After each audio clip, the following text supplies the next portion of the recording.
What is architecture?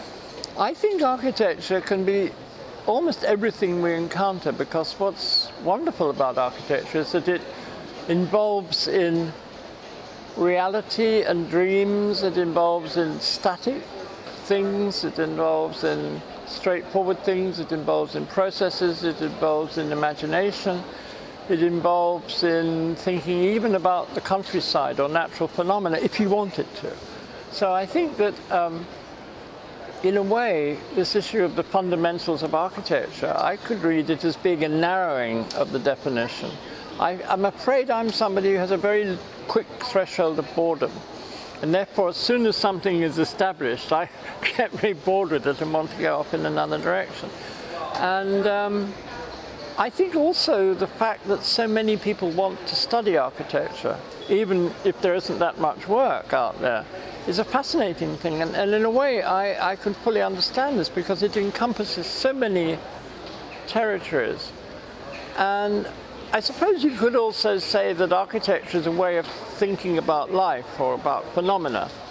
In a way, it's a kind of soft discipline that encourages you to think consciously of the significance of phenomena. Not just things, but phenomena. You know, I'm even fascinated by, wherever I look, there's architecture. If I look at my shoe, there's architecture. If I look at your watch, there's architecture. If I look at that group of people, there's architecture. If I hear, a noise coming from a hill, that's architecture. And you start thinking about what are the implications of it? How does it link with other phenomena? How does it link with other things? That crowd of people isn't just a sort of random crowd. They're sitting in a certain way, they're behaving in a certain way, they're under a certain configuration of trees, blah, blah, blah, blah, blah. So it's to me, it's a portmanteau term.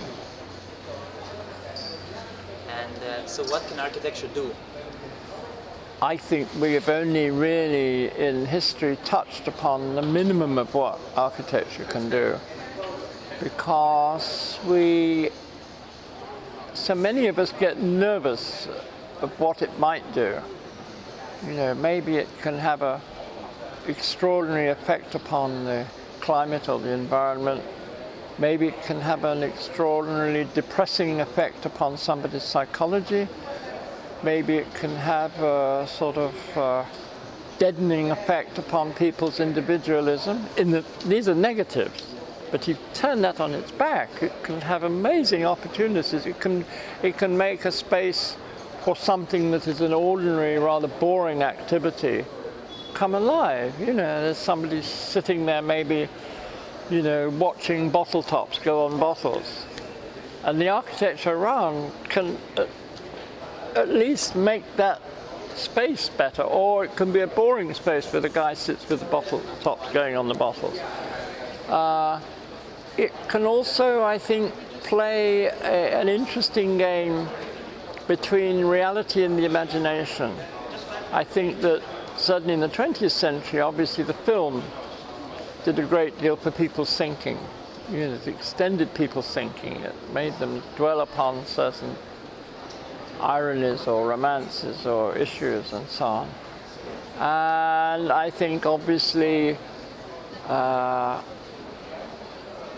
the electronic phenomenon has had an extraordinary effect upon people's independence, not just in political terms, but in personal terms. It enables people to have a relationship without the problem of writing a letter or waiting for Friday or, getting on a boat. And architecture, I think, has sometimes not realized that it too can be almost as fundamental as these things. It can absolutely change people's experience and memory. I was very lucky as a child because I moved. My father was an army officer, and I moved to many different towns, many towns, like 10 or 12 towns. And that meant that I developed a kind of a laboratory of references, probably more than other children had, but all sorts of strange things. I had to, as a child, nonetheless maintain my existence in a new place, in a new place, in a new place. And it meant that I became very acutely aware of nuance, of something. You know, if I wanted to buy ice cream, I didn't know the town. I would instinctively sniff where there might be a place that sold ice cream, you know. If I wanted to I don't know, play football or something, I would instinctively have to find. I didn't know in that town where you would. So I think that's a personal reason for my way of thinking. And next question is, how do you position yourself in the discourse of architecture? I position myself as a maverick to some extent, but not as maverick as people like to place me. I think I have the advantage of the English irony tradition and humor tradition and enjoying silly things tradition, and also the English romantic tradition. I think we are dreamers, and we're not so neurotic as some other European. I mean, I think I find that when I teach in America or other places that in the end we are fundamentally European. Our language is more like the Americans, but our thinking is very much more like the Germans or the Belgians or the, you know, because we use irony and strange things, and we have a history which, you know, if you come from a historical country, and the Japanese have this as well actually, that you always have all that background. You know, you can go in a room where 300 years ago people cleverer than you were talking about interesting ideas. So you say, yeah, who am I? Yeah, sure. Whereas some more nervous countries are sort of worried to position themselves. You know, like I've been to the Australian Pavilion, and I built in Australia recently, and I like the Australians, but they're very nervous to be taken seriously. We don't have to bother with that. We say, look, you know, we've got thousands of years of, whether you like us or not, that's where we are. So you don't have to position. And I think that my position in architecture also is a product of that, in the sense that on paper I look like a member of the establishment. You know, I'm a sir and all that and all that and all that. But actually I'm not. I mean, I don't get much money and I don't get much mandate. Yeah. But it represented the fact that the English acknowledge somebody who's eccentric to the main system. So that is a form, you know, there's position as you think of yourself, and there's position as the world positions you. And I think that I'm very suspicious of getting cornered into a position vis-a-vis other people's position. I think then you might as well say, yeah, okay, then you stop thinking. You say, I don't have to think, I do whatever we all do in our gang. And that's very boring. And last question, what is your preferred design method? My preferred design method is scribbling, and then quite early on establishing the key direction of the project. Very early on.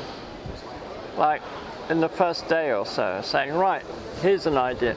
And I think I like to have a funny idea. I kind of get some strange, as a lot of architects do, sort of strange connection of one reason to another to another.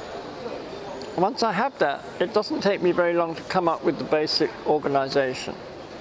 The key thing then, and I'm going to be talking about this tomorrow in the Palazzo Wiedemann, is what I call tweaking, which I take from the hi-fi industry and where you have an organization, and then you tweak it, you tune it, and the best projects that we've done, I think, have been ones where the project was very quietly you have this idea. You say that's what it's going to be, and that's how it's going to organize itself. But then tweak it, and I love that. I love this fine tuning. As I say, you get from like the hi-fi industry, where somebody makes an amplifier, and then some guy in a sort of anorak plays with it and says, if we put this component in, which is a little bit different from the other component, then I love that.